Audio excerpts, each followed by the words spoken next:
Everyone, welcome to commerce tutorial. मैं हूं आपकी अपनी होस्ट ज्योति।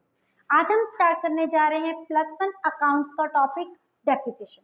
हमने डेप्रिसिएशन के लास्ट सेशन में हमने देखा था डेप्रिसिएशन का मीनिंग क्या होता है और इसके कितने कितने इसके कंसेप्ट्स होते हैं और इसके कितने मेथड्स होते हैं, जिसमें हमने देखा था कि डेप्रिसिएशन के दो मेथड होते हैं। एक हमारे पास क्या होता है स्ट्रेट लाइन मेथड, दूसरा हमारे पास क्या होता है रिटर्न डाउन मेथड।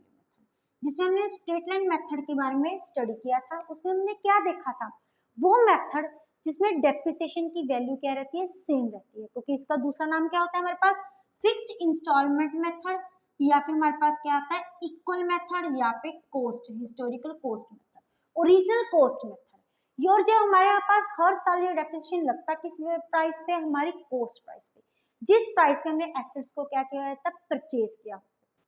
उसके बाद हमने देखा था मशीनरी अकाउंट कैसे बनाता है, डेप्रिसिएशन अकाउंट कैसे बनती है, इनकी अकाउंटिंग ट्रीटमेंट कैसे होती है। आज हम कुछ इंपॉर्टेंट पॉइंट्स देखेंगे जो कि हमारे डेप्रिसिएशन को चार्ज करने के साथ लगते हैं। पहले तो हमें एक बार समझनी चाहिए कि जो डेप्रिसिएशन चार्ज होता है ये किस टाइम पे चार्ज होता है, उसके यूजफुल लाइफ के पीरियड के ऊपर चार्ज होता है।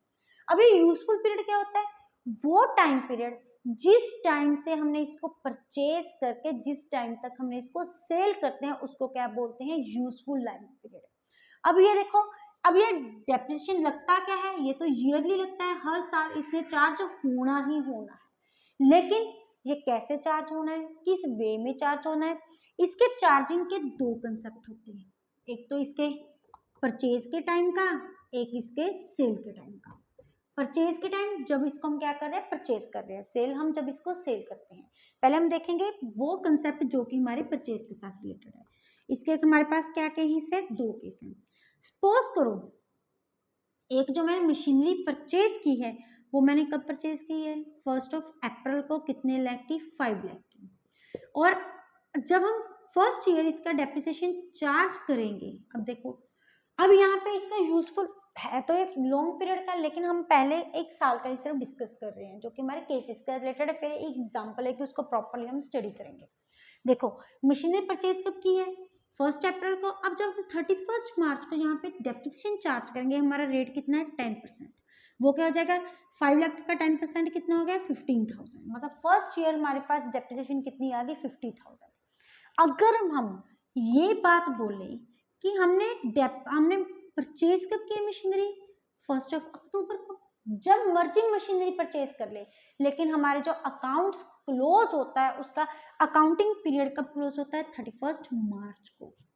परचेज हमने कितने की है 5 लाख की, रेट हमारे पास कितना है 10%। लेकिन हमारा यूजफुल पीरियड स्टार्ट कब हो रहा है, 1 अप्रैल से स्टार्ट नहीं हो रहा, चाहे अकाउंटिंग पीरियड 1 अप्रैल से शुरू हो रहा है। हमने मशीनरी कब परचेज की है 1 अक्टूबर को, तो उसका लाइफ पीरियड भी कब स्टार्ट होएगा 1 अक्टूबर को। इट मीन्स रेट तो हम उतना ही चार्ज करेंगे, 5 लाख का 10% कितना हो गया हमारा 50,000। लेकिन हम यूज कितने पीरियड के लिए कर रहे हैं, अक्टूबर, नवंबर, दिसंबर, जनवरी, फरवरी एंड मार्च। सिर्फ हमारे पास फर्स्ट ईयर हम एसेट्स को कितने टाइम पीरियड के लिए यूज करें 6 मंथ्स के लिए, तो हम डेप्रिसिएशन कितने मंथ्स का चार्ज करेंगे 6 मंथ्स का ही चार्ज करेंगे इंटू 6/12। ये हमारे पास डेप्रिसिएशन की अमाउंट हमारी क्या जाएगी 25,000। लेकिन ये कब आएगी, जिस साल हमने परचेज किया है। उसके बाद हमारा अकाउंट्स फिर कब शुरू होंगे 31 मार्च को क्लोज होंगे। फिर उसके बाद 31 मार्च के बाद क्या आते हैं 1 अप्रैल। यहाँ पे तो मशीनरी हम पूरे साल के लिए यूज कर रहे हैं, क्योंकि मशीनरी ऑलरेडी हमारे पास अवेलेबल है। ये नहीं कि हमने फिर परचेज करनी है। एक बार जो हमने मशीनरी परचेज कर ली उसको हम क्या कर जाएंगे कंटिन्यूसली यूज करी जाएंगे। फिर हम नेक्स्ट ईयर कितना डेप्रिसिएशन चार्ज करेंगे पूरा 50,000 का। पहले 25,000 का इसलिए चार्ज किया था, लेकिन जो हमारा यूजफुल टाइम पीरियड था वो कितना था 6 मंथ्स। ऐसे हमारा क्या था सेल के केस में। अब सपोज करो हमारा अकाउंटिंग पीरियड कब स्टार्ट होता है 1 अप्रैल को और क्लोज कब होता है 31 मार्च को। अब मशीनरी परचेज की थी कितने की 5 लाख की। अब 5 लाख के परचेज करने के बाद हमारा रेट ऑफ डेप्रिसिएशन कितना था वही सेम 10%। अब यहाँ पे मशीनरी हम एसेट जो है वो किस टाइम पीरियड के लिए यूज कर रहे हैं, पूरा साल के लिए यूज कर रहे हैं, तो इस केस में हमारी डेप्रिसिएशन की अमाउंट क्या हो जाएगी 50,000। अब आगे देखो नेक्स्ट केस, हमारा अकाउंटिंग पीरियड स्टार्ट होता है 31 मार्च को। लेकिन मैं मशीनरी को कब सेल करने जा रही हूँ, it goes to be sale, हम ये लेते हैं, हम सेल कर रहे हैं 31 दिसंबर को। इट मीन्स मशीनरी अब 31 दिसंबर को मेरे पास से चलेगी। अब जो चीज मेरे पास है ही नहीं तो उसका डेप्रिसिएशन काहे को चार्ज करूं। जैसे परचेज करने के टाइम पे जब मैंने मशीनरी को एसेट्स को परचेज करना शुरू किया था उसके बाद ही मैंने क्या करना शुरू किया था, डेप्रिसिएशन चार्ज करना पड़ा था। वैसे ही सेल के केस में होता है, जिस टाइम तक मैं मशीनरी को सेल कर रही हूँ, जिस डेट तक सेल कर रही हूँ, उतने टाइम पीरियड का ही क्या किया जाएगा, चार्ज, डेप्रिसिएशन। जैसे कि हमारे पास कितने मंथ्स हो गए, अप्रैल, मई, जून, जुलाई, अगस्त, सितंबर, अक्टूबर, नवंबर एंड दिसंबर। ये हमारे पास कितने मंथ्स हो गए, near about I think so January, February, March, 9 months. अब यहाँ पे डेप्रिसिएशन कितने मंथ्स का चार्ज होएगा, 9 मंथ्स का। हमारे पास डेप्रिसिएशन की अमाउंट कितनी आ रही है, 50,000 इंटू 9/12। इसको काट के जितना आंसर आएगा वो हमारे क्या जाएगी, डेप्रिसिएशन की अमाउंट।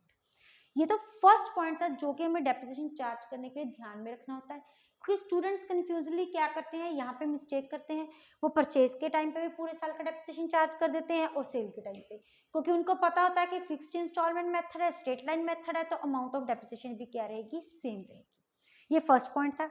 अगर आप इसका स्क्रीनशॉट लेना चाहते हैं तो आप ले सकते हैं। सेकंड हमारा जो कंसेप्ट है वो किसके साथ रिलेटेड है, सेल के साथ रिलेटेड है।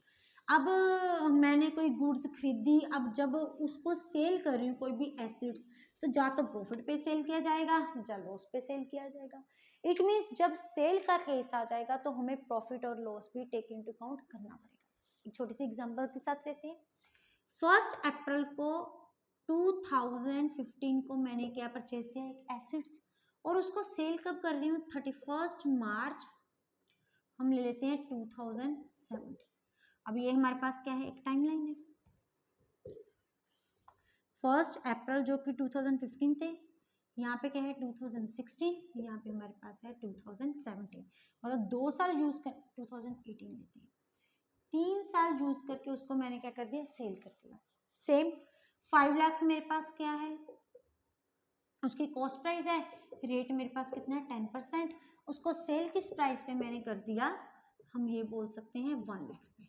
अब ये देखो 5 लाख की मैंने क्या खरीदी थी, मशीनरी। अब 5 लाख की मशीनरी खरीदी, उसके ऊपर डेप्रिसिएशन पहले कितना माइनस किया, 50,000। अब जो अमाउंट माइनस करने के बाद आती है उसको हम क्या बोलते हैं, रिटर्न ऑन वैल्यू। अब नेक्स्ट ईयर के लिए मेरी रिटर्न ऑन वैल्यू कितनी होगी, 4,50,000। अब यहाँ पे फिर मैंने क्या कर दिया, 50,000 का क्या चार्ज कर दिया, डेप्रिसिएशन।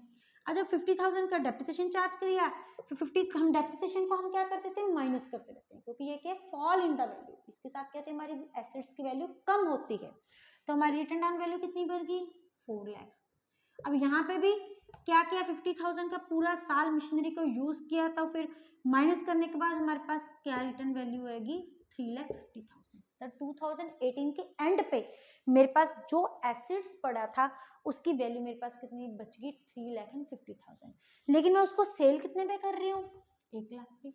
3.5 लाख की चीज 1 लाख में सेल की जा रही है, मीन्स मेरे को क्या हो रहा है, लॉस हो रहा है। कितनी अमाउंट का लॉस हो रहा है, 2,50,000।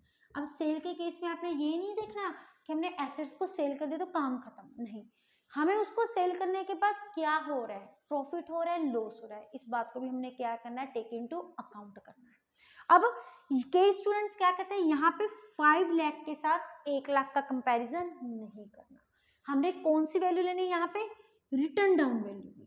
रिटर्न डाउन वैल्यू कौन सी होती है, हमेशा भी सेल के टाइम पे हमने जब कंपैरिजन करना है तो रिटर्न डाउन वैल्यू के साथ करना है। अब रिटर्न डाउन वैल्यू क्या होती है, कॉस्ट प्राइस माइनस डेप। जब फर्स्ट ईयर डेप्रिसिएशन चार्ज किया तो रिटर्न डाउन वैल्यू कितनी बची, 4,50,000। फिर हमने चार्ज किया 4 लाख, फिर हमारे पास कितनी बची, 3,50,000। ये था हमारा सिंपल केस। अब सेकंड केस देखो, कोई भी मशीनरी हमने परचेज की है 1 अक्टूबर 2015 को परचेज की है, लेकिन उसको हम सेल कब कर रहे हैं, हम ये लगा लेते हैं, उसको हम सेल कर रहे हैं 30 सितंबर 2019 को। ठीक है, सबसे पहले हम क्या करेंगे, एक टाइमलाइन बनाएंगे सेम वे से। अब हमारा जब परचेज हमने 1 अक्टूबर को की है तो हमारा डेप्रिसिएशन भी कहाँ से चार्ज होगा, जिस टाइम हमने परचेज की है वहां से लेके सेल तक उसके पहले उससे बाद का नहीं, क्योंकि उससे पहले हमारी मशीनरी नहीं है हमारे पास परचेज से पहले, चाहे अकाउंटिंग ईयर पहले स्टार्ट हो जाता है। अब देखो 1 अक्टूबर 2015 को हमने स्टार्ट किया, लेकिन ये अकाउंट्स इस साल के कब क्लोज होंगे? 31 मार्च 2015। उसके बाद हमारे पास क्या रहता है? 31 मार्च 2016, देन 31 मार्च 2017, 31 मार्च 2018। अब उन्होंने क्या बोलता है? 30 सितंबर 2019, 30 सितंबर। अब ये अकाउंट्स कब जाके क्लोज होंगे? ये तो 18 ही लेते हैं। अब अकाउंट्स डेप्रिसिएशन कब तक चार्ज करेंगे? 30 सितंबर 2018 तक का। अब देखो हमने कितने की परचेज की एक मशीनरी? 5 लाख की। फर्स्ट ईयर जो डेप्रिसिएशन चार्ज होएगा वो कितने मंथ्स का होएगा? 6 मंथ्स का, क्योंकि यहाँ से अक्टूबर से लेके 31 मार्च तक हमारे पास कितने मंथ्स बनते हैं? 6 मंथ्स बनते हैं। तो पूरे साल का डेप्रिसिएशन कितना होगा? 50,000, और 6 मंथ्स का हमारे पास क्या हो जाएगा? 25,000। 5 लाख में से 25,000 माइनस के हमारे पास आ गया 4,75,000। अब यहाँ पे जो डेप्रिसिएशन चार्ज होगा पूरे साल का चार्ज होगा, कितना चार्ज होगा? 50,000 का, क्योंकि जो हम मशीनरी यूज करें पूरे साल की। यहाँ पे तो इसलिए 6 मंथ्स का था क्योंकि 1 अक्टूबर को क्या की थी? परचेज की थी। अब 50,000 माइनस के लिए 2,25,000, यहाँ पे 50,000 माइनस करेंगे, यहाँ पे भी 50,000 माइनस करेंगे। 50,000 माइनस के ये हमारे पास आ गया 375,000। हाँ, फिर उसमें से 50,000 माइनस करके यहाँ पे वैल्यू हो जाएगी। यहाँ पे जब हम डेप्रिसिएशन चार्ज करेंगे, यहाँ पे कितना चार्ज करेंगे? 25,000, क्योंकि मार्च, अप्रैल, मई, जून, जुलाई, अगस्त, सितंबर 7 मंथ्स का, दैट इज अप्रैल, मई, जून, जुलाई, अगस्त, सितंबर 6 मंथ्स का। यहाँ पे क्या हो गया हमारे पास? 25,000। उसके बाद जितनी रिटर्न डाउन वैल्यू आएगी उसका हम किसके साथ कंपैरिजन करेंगे? सेलिंग प्राइस के साथ। फिर हम देखेंगे कि हमें लॉस हो रहा है या प्रॉफिट हो रहा है। मेरा में ये देखने की बात है कि जहां से हमने मशीनरी परचेज की है, यहाँ पे जाके हमने सेल की है, वहां तक ही डेप्रिसिएशन चार्ज करना पड़ेगा। ये था एसएलएम के साथ रिलेटेड दूसरा पॉइंट। एक और मोस्ट इंपोर्टेंट पॉइंट जो कि हमें टेक इनटू अकाउंट करना है, कई बार ये जो क्वेश्चन है हमारा एसर्शन रीजनिंग 1 मार्क किसी ना किसी में आ जाता है। जो हमारा डेप्रिसिएशन चार्ज होता है ये सारे एसेट्स के ऊपर चार्ज होता है एक्सेप्ट द लैंड। लैंड पे कभी भी डेप्रिसिएशन चार्ज नहीं होता। कभी कभार हमने देखी होगी लैंड की जो वैल्यू है वो क्या हो रही है? इंक्रीज हो रही है। लैंड की वैल्यू क्यों इंक्रीज होती है? क्योंकि वहां में साथ में डेवलपमेंट फैसिलिटीज कुछ ना कुछ बना दी जाती है। जैसे कि मैंने पहले एक लैंड खरीदी थी, किसके पास? वहां पे कुछ भी नहीं था, लेकिन वहां पे गवर्नमेंट ने जाके क्या किया? एक हॉस्पिटल खोल दिया, एक स्कूल बना दिया, या फिर वहां पे ब्रिज बना दिया, टोल टैक्स बना दिया। तो इन डेवलपमेंट फैसिलिटी के साथ मेरी लैंड की वैल्यू क्या होगी? इंक्रीज होगी। लैंड की वैल्यू डेप्रिसिएशन के साथ क्या होती है? हमारे एसेट्स की वैल्यू क्या होती है? कम होती है। लेकिन ये जरूरी नहीं है कि लैंड में हमारी वैल्यू डिक्रीज हो, वो वैल्यू इंक्रीज भी होती है। क्यों? रीजन की है हमारी जो लैंड में ना ही कोई वियर टियर होती है, इसकी जो लाइफ होती है वो क्या होती है? अनलिमिटेड होती है, यही सपोज किया जाता है। और इसकी वैल्यू कई बार इंक्रीज होती है due to development of assets, due to development activities. इस केस में डेप्रिसिएशन की बजाय क्या होता है? एप्रिसिएशन होता है, यही रीजन है। लेकिन डेप्रिसिएशन के मीनिंग में हमने क्या किया? It refers to fall in the value of assets during the useful period of time. लेकिन इसमें कोई भी ऐसी बात नहीं, क्योंकि इसमें कोई भी यूजफुल पीरियड नहीं होता। डेप्रिसिएशन में एक इंपॉर्टेंट फीचर होता है fall in the value during the useful life period, लेकिन इसमें कोई भी लाइफ पीरियड नहीं होता। लैंड की वैल्यू क्या होती है? अनलिमिटेड होती है। वो लैंड जब तक मर्जी पड़ी रह सकती है, कहीं पे जाके इसका भी एंड नहीं होता। तो एक एसेट्स ऐसा है फिक्स्ड एसेट्स में ऊपर जिनके ऊपर डेप्रिसिएशन चार्ज नहीं होता, वो हमारा कौन सा? लैंड है। ये था हमारा एसएलएम मेथड। हम अब नेक्स्ट सेशन में हम स्टार्ट करेंगे अपना रिटर्न ऑन वैल्यू। वीडियो अच्छी लगे इसको लाइक करें, ज्यादा से ज्यादा शेयर करें, चैनल को सब्सक्राइब करना ना भूलें। Thank you.